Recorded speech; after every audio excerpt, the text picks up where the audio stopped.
آپ لوگ سبحان اللہ الحمدللہ بولتے رہے کہ اگر خلاف ہونے دو جان چھوڑی گئے،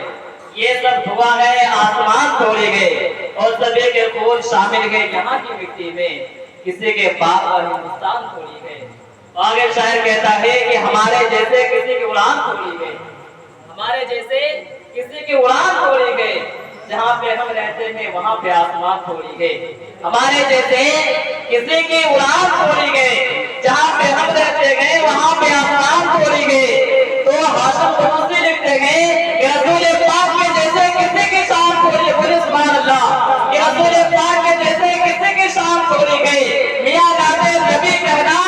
کوئی آسان چھوڑی گئی، کہ رسول پاک کے جیسے کسی کی شان چھوڑی گئی، میاں نام نبی کہنا کوئی آسان چھوڑی گئی، اور نبی کا نام لیوا گئے نبی پر جان دے دیں گے، نبی کا نام لیوا گئے نبی پر جان دے دیں گے، اور نبی کے جان سے بڑھ کر ہماری جان چھوڑی گئے، نبی کے جان سے بڑھ کر ہماری جان چھوڑی گئے۔ آپ لوگ بھی سامنے بولیے نبی کی جان سے بڑھ کر ہماری جان چھوڑی گئے، نبی کا نام لیوا گئے نبی پر جان دے دیں گے، نبی کے جان سے بڑھ کر ہماری جان چھوڑی گئے۔ معزز سامعین کرام، یہ تھے حضرت مولانا سلیم اختر صاحب قبلہ جو بہت ہی اچھے انداز میں نعت و منقبت سنا رہے تھے۔ تو جب یہ ماں کے شان میں اشعار پڑھ رہے تھے تو میرے ذہن میں یہ بات چل رہا تھا کہ ماں سے بڑھ کر اور نام کیا ہوگا، ماں سے بڑھ کر اور نام کیا ہوگا، اس نام کا ہم سے احترام کیا ہوگا، ماں سے بڑھ کر اور نام کیا ہوگا، اس نام کا ہم سے احترام کیا ہوگا، اور جن کے سروں کے نیچے جنت ہے سوچئے ان کے سر کا مقام کیا ہوگا، جن کے سروں کے نیچے جنت ہے سوچئے ان کے سر کا مقام کیا ہوگا۔ معزز صاحب نے کہا، شاعر کہتا ہے کہ ہر ابتدا سے پہلے ہر انتہا کے بعد، ہر ابتدا سے پہلے ہر انتہا کے بعد ذات نبی بلند گئے ذات خدا کے بعد، کہ ہر ابتدا سے پہلے ہر انتہا کے بعد ذات نبی بلند گئے ذات خدا کے بعد، اور دنیا میں احترام کے قابل کے جتنے بھی لوگ، دنیا میں احترام کے قابل کے جتنے بھی لوگ، میں سب کو مانتا ہوں مگر مصطفیٰ کے بعد، میں سب کو مانتا ہوں مگر مصطفیٰ کے بعد، اور قتل حسین اصل میں مر گئے یزید گئے، قتل حسین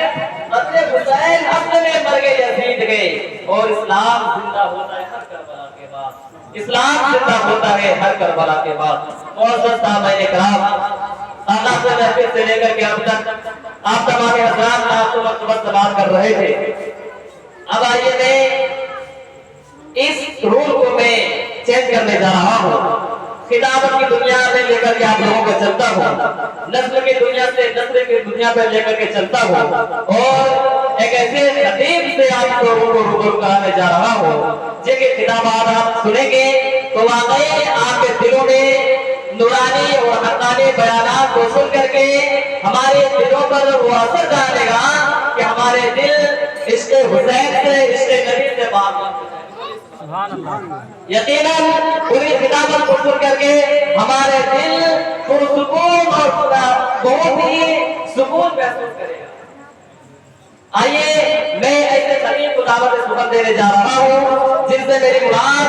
حضرت حافظ بخاری قاری یعقوب رضا اللہ عنہ صاحب قبلہ سے ہے، ان کے آنے سے قبل میں ایک شعر کا دینا ضرور سمجھتا ہوں کہ خطابت کی دنیا پہ ہے حکمرانی، خطابت کی دنیا پہ ہے حکمرانی، خطابت کی دنیا پہ ہے حکمرانی، دلوں کو جگاتی ہے سحر البیانی، کہ خطابت کی دنیا میں ہے حکمرانی، دلوں کو جگاتی ہے سحر البیانی، ان کی تقریر پر ہے یقیناً، ان کی تقریر پر فدا ہے یقیناً، گلوں کا تبسم کلی کی جوانی، گلوں کا تبسم کلی کی جوانی۔ آئیے ان سے ان کے استقبال کا استقبال کر لیے نعرہ تکبیر سے، آپ کو بلند و فضا کو اٹھائیے اور نعرہ کا جواب دیجیے، نعرہ تکبیر، نعرہ تکبیر، نعرہ رسالت، نعرہ رسالت، حافظ وقاری یعقوب رضا جمالی صاحب قبلہ، نعرہ تکبیر، نعرہ رسالت۔